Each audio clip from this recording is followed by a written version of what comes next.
NEET 2025 की counselling की schedule release हो गई ऑफिशियली, जिसका वेट था आप सभी को।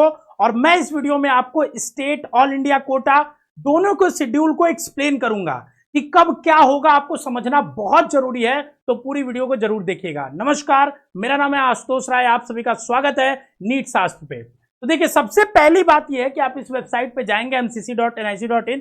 इसी वेबसाइट पे आपका शेड्यूल रिलीज होगा, इसी पे ऑल इंडिया कोटे की काउंसलिंग भी होगी। ठीक है, अब यहां पे देखिए, सबसे पहले इन्होंने एक शेड्यूल दिया है जो मैंने आपको बोले भी थी कि 18 से 20 जुलाई के बीच में मुझे लगता है कि ऑल इंडिया काउंसलिंग चालू होगी। और यहां पे देखिए इन्होंने लिखा भी 21 जुलाई से चालू होने वाली है। तो मैंने जब पहली वीडियो बनाई थी, पहले आप आसान भाषा में समझिए कि आपकी जो काउंसलिंग है वो दो तरीके से होनी है, एक ऑल इंडिया कोटे की और एक स्टेट के लिए स्टेट कोटे की। तो हर बच्चा दो काउंसलिंग में पार्ट करने जा रहा है इस बार, ठीक है ना। ऑल इंडिया कोटा और स्टेट दोनों में करने जा रहा है, ठीक है।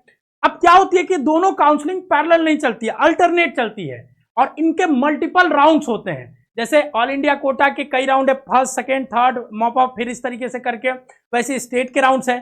तो ऐसे होता है कि पहले ऑल इंडिया कोटा का राउंड 1 होता है, फिर स्टेट कोटा का राउंड 1 होता है। और यही शेड्यूल इन्होंने रिलीज कर दिया है कि पहले राउंड ऑफ काउंसलिंग जो है ऑल इंडिया कोटे की 21 से 30 जुलाई के बीच में संपन्न कराई जानी चाहिए। अब इन्हीं 10 दिनों के अंदर आपको चॉइस फिलिंग, आपको रजिस्ट्रेशन, सब कुछ होगा, जिसका डिटेल्ड में ऑल इंडिया कोटा एक अलग शेड्यूल रिलीज करेगा, जो कि ये आपके सामने है, मैं इसको एक्सप्लेन करूंगा, ठीक है। उसके बाद जितने भी बच्चे 30 तक आपका उनका 30 को रिजल्ट आ जाएगा कि ऑल इंडिया कोटे की पहले राउंड में किसको किसको सीट मिल गई है, वो बच्चों को 1 हफ्ते का समय दिया जाएगा, वो जाके कॉलेज ज्वाइन कर ले। फिर 8 तारीख तक वेरिफिकेशन होगा कि कितने बच्चों ने ज्वाइन किया, उनका डाटा भाई प्रिजर्व किया जाएगा और बाकी शेयर किया जाएगा दो अलग अलग बॉडीज के साथ, ठीक है।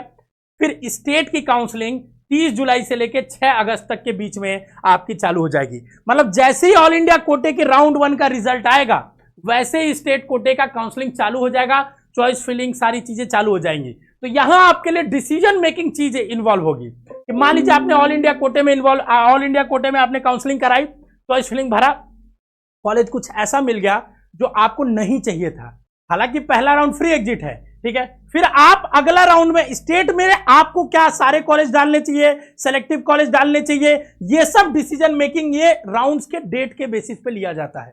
समझ रहे बात को? क्योंकि आपको कौन सा कॉलेज किस राउंड में मिल रहा है, क्या आपको वही रखना है कि आगे किसी और राउंड में जाना है, ये सब आपको डायनेमिक प्रोसेस है जो कि राउंड्स को देख के समझ के करना होता है, ठीक है। अब उसके बाद इनका भी वेरिफिकेशन होगा, लास्ट डेट ज्वाइनिंग का 6 अगस्त है, इसका 12 अगस्त होगा स्टेट का। सेकेंड राउंड की जो काउंसलिंग होगी, ठीक है ना, फिर स्टेट की काउंसलिंग 6 तारीख को जब खत्म हो जाएगी, 12 तक इसकी स्टेट की पहले राउंड की ज्वाइनिंग हो जाएगी।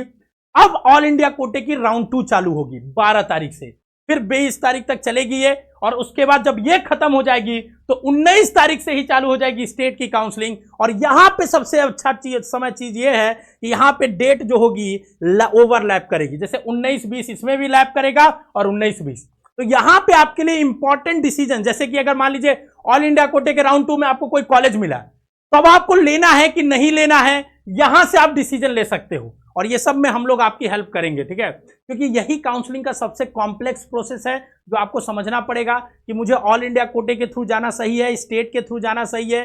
जिन कॉलेजेस के बारे में आप जान रहे हो, इंटरनेट पे देख रहे हो, वही कॉलेज आपके लिए सुटेबल है कि नहीं है, ये आपको समझना सबसे ज्यादा इंपॉर्टेंट है।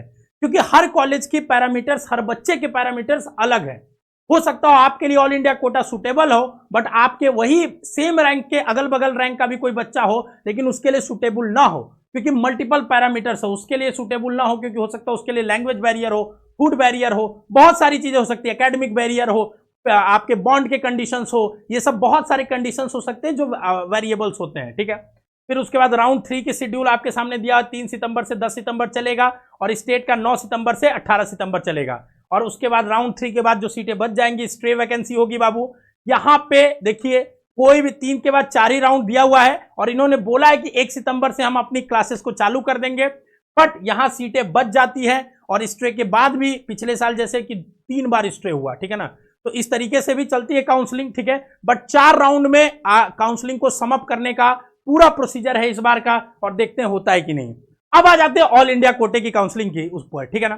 तो देखिए ऑल इंडिया कोटे के लिए एनएमसी ने बोला है, जो भी आपकी बॉडी है, कि 21 से 30 के बीच में पहला राउंड तुम कराओ। अब इन्होंने देखिए 21 से 30 के बीच के अपने पहले राउंड को कैसे डिजाइन किया है। इन्होंने बोला है सबसे पहले 18 से 19 वेरिफिकेशन ऑफ सीट होगा। इसमें आपका कोई रोल नहीं है। कॉलेज वेरीफाई कर सीट अपना सारा जो अपलोड कर रही है पोर्टल पे, उसका वेरिफिकेशन करेगी एमसीसी कि कितनी सीटें किस कैटेगरी में है, और उसके बेसिस पे 19 तारीख को सीट मैट्रिक्स रिलीज करेगी। अब सीट मैट्रिक्स क्या है?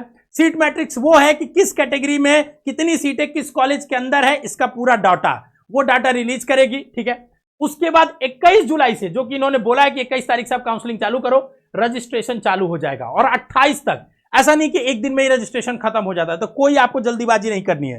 पहले दिन सर्वर का इश्यू भी रहता है, पहले दिन करने की जरूरत भी नहीं है। तो 21 से 28 के बीच में आप कभी भी कर सकते हो रजिस्ट्रेशन, कभी भी कर सकते हो। ठीक है, चॉइस फिलिंग जो होगी वो 22 तारीख से चालू होगी, मतलब रजिस्ट्रेशन 21 से ही चालू होगी, कभी भी कर लो, और उसके बाद 22 तारीख से लेकर 28 के बीच में कभी भी चॉइस फिलिंग भी कर सकते हो। तो आपकी काउंसलिंग में 2 मेजर स्टेप है, रजिस्ट्रेशन और चॉइस फिलिंग, जिसको आपको करना है इंपॉर्टेंट तरीके से। फिर 29 और 30 का वो सर्वर टाइम लेता है रिजल्ट को प्रोसेस करने में, और 31 तारीख को पहले राउंड का आपका रिजल्ट आ जाएगा। और अगर आपका एडमिशन हुआ है तो आपको रिपोर्ट करना है, अगर ठीक है, अगर नहीं करना तो फ्री एग्जिट है, छोड़ सकते हो। उसमें कोई आपका फॉरफीचर नहीं होने वाला है, ना क्या बोलते हैं आपका, नहीं सिक्योरिटी फीस फॉरफीचर होने वाला है, नहीं किसी भी चीज का। ठीक है, और फिर वो 1 तारीख से 6 के बीच में आपको कॉलेज जाके ज्वाइन करना होगा। देखो, कॉलेज जाके ज्वाइन करना है कि नहीं, ये किस बात पे डिपेंड करता है, मल्टीपल फैक्टर्स है, ध्यान से सुनिएगा।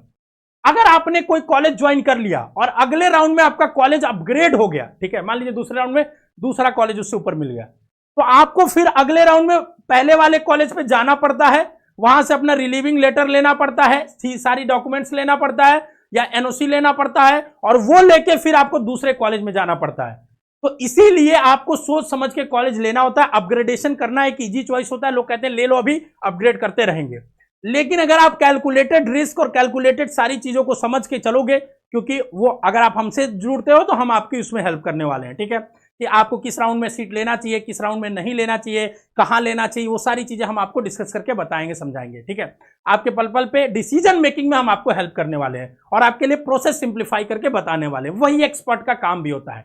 ठीक है ना, एक्सपर्ट का काम ये नहीं होता कि आपको कॉलेज दिलवा दे, आपको 10,000 रैंक पे 5,000 रैंक वाला कॉलेज दिलवा दे। ये जो लोग दिलवा रहे हैं, आप भी समझदार हैं कि कितने फ्रॉड हो सकते हैं, आप इसको समझ सकते हैं। ठीक है, अब इंपॉर्टेंट चीज ये है कि जाने आने में, ठीक है ना, बहुत आसान काम नहीं। 7 दिन के अंदर ही आपको एक कॉलेज जाना है, वहां से रिलीविंग लेकर लेके दूसरे कॉलेज जाना है। तो ये सब सोच समझ के डिसीजन लेना पड़ता है, और इसको आप बहुत ही माइंडफुली सोचिएगा। किसी न किसी एक्सपर्ट के गाइडेंस में जरूर काउंसलिंग कराइएगा। आप चाहे तो हमसे भी जुड़ सकते हैं, हमारे प्लेटफॉर्म से भी जुड़ के काउंसलिंग करा सकते हैं। हजारों बच्चे कराते हैं हर साल, आप भी करा सकते हैं और अपनी ड्रीम कॉलेज में जा सकते हैं। ठीक है, इसी तरीके से राउंड 2 का फिर देखिए आपके सामने है। ठीक है ना, सेम चीज कि 12 तारीख से चालू होगा। जिन लोगों ने रजिस्ट्रेशन कर लिया है, ठीक है, और उन्होंने अभी रजिस्ट्रेशन कर लिया, उनको दोबारा रजिस्ट्रेशन करने की नीड नहीं होती है। अगले राउंड में नीड होगी, अगर आपने कॉलेज मिला और आपने छोड़ दिया है तो फिर से आपको रजिस्ट्रेशन करना होगा, सिक्योरिटी मनी देना होगा। ठीक है, अब देखिए ये शेड्यूल आने के बाद ऑल इंडिया कोटे ने अपना शेड्यूल पर्सनल रिलीज कर दिया कि 21 से 30 के बीच में हम कैसे काउंसलिंग कराएंगे। सेम चीज सारा स्टेट करेगा, कुछ स्टेट्स पहले ही रिलीज कर चुके हैं। ठीक है ना, सारे स्टेट्स अब अपना नोटिफिकेशन जारी करेंगे कि हमारे यहाँ पहले राउंड की काउंसलिंग कितने 30 से 6 के बीच में कैसे होंगी, किस दिन चॉइस फिलिंग होगी, क्या होगी। तो अलग अलग स्टेट्स, जिस भी स्टेट्स के आप होंगे, और ऑल इंडिया कोटे, दोनों की काउंसलिंग को आपको समझते हुए चलना होगा। तो ये था अपडेट जो बहुत इंपॉर्टेंट था। सबसे ज्यादा इसमें इंपॉर्टेंट ये है कि आपको डायनेमिक जो प्रोसेस है, ठीक है ना, कि किस राउंड में एडमिशन लेना है, कैसे प्रोसीड करना है, क्योंकि दोनों पैरेलली काउंसलिंग अल्टरनेटिव, एक राउंड चल रहा है, फिर ये एक राउंड, फिर एक राउंड ये, फिर एक राउंड ये, ऐसे ऐसे चल रहा है। इसको समझना और इसके थ्रू काउंसलिंग को प्रोसीड करना, ये इंपॉर्टेंट फैक्टर है। ठीक है, आप चाहें तो हमारे थ्रू जुड़ के काउंसलिंग करा सकते हैं दिए गए नंबर पे कॉल करके, या आप चाहें तो आप हमारे ऐप नीटशास्त्र ऐप को भी डाउनलोड कर सकते हैं, और वहां से हमारे कट ऑफ वगैरह डाटा को समझ सकते हैं एक चीज को। ठीक है, आगे जो भी शेड्यूल होगा, जो भी अपडेट्स होगा, हम लोग आपको यहाँ पे देते रहेंगे। चैनल को सब्सक्राइब करके रखिए। स्वस्थ रहिए, मस्त रहिए। All the best to all of you.